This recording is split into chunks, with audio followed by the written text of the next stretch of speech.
There's no feeling more intense than starting over. If you deleted your homework the day before it was due, as I have, or if you left your wallet at home and you have to go back after spending an hour in the commute.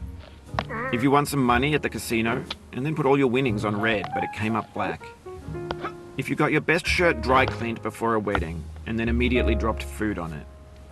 If you won an argument with a friend and then later discovered that they just returned to their original view.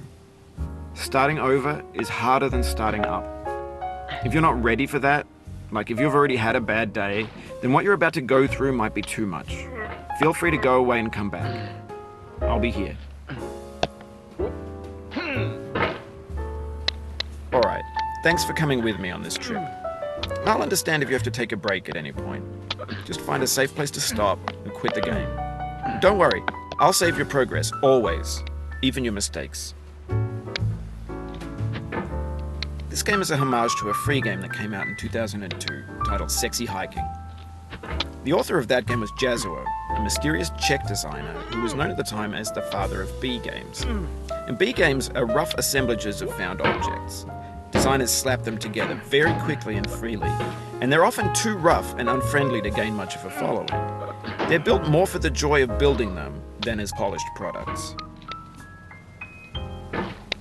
In a certain way, Sexy Hiking is the perfect embodiment of a B game. It's built almost entirely out of found and recycled parts, and it's one of the most unusual and unfriendly games of its time. In it, your task is simply to drag yourself up a mountain with a hammer. And that act of climbing, in the digital world or in real life, has certain essential properties that give the game its flavor. No amount of forward progress is guaranteed. Some cliffs are too sheer or too slippery. And the player is constantly, unremittingly in danger of falling and losing everything. Anyway, when you start Sexy Hiking, you're standing next to this dead tree that blocks the way to the entire rest of the game. It might take you an hour to get over that tree, and a lot of people never got past it. You prod and you poke at it, exploring the limits of your reach and your strength, trying to find a way up and over. And there's a sense of truth in that lack of compromise. Most obstacles in video game worlds are fake. You can be completely confident in your ability to get through them once you have the correct method or the correct equipment or just by spending enough time. In that sense, every pixelated obstacle in Sexy Hiking is real.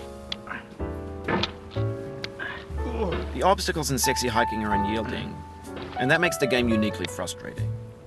But I'm not sure Jazzuo intended to make a frustrating game. The frustration is just essential to the act of climbing, and it's authentic to the process of building a game about climbing. A funny thing happened to me as I was building this mountain. I'd have an idea for a new obstacle, and I'd build it, test it, and it would usually turn out to be unreasonably hard. But I couldn't bring myself to make it easier. It already felt like my inability to get past the new obstacle was my fault as a player rather than as a builder. Imaginary mountains build themselves from our efforts to climb them, and it's our repeated attempts to reach the summit that turns those mountains into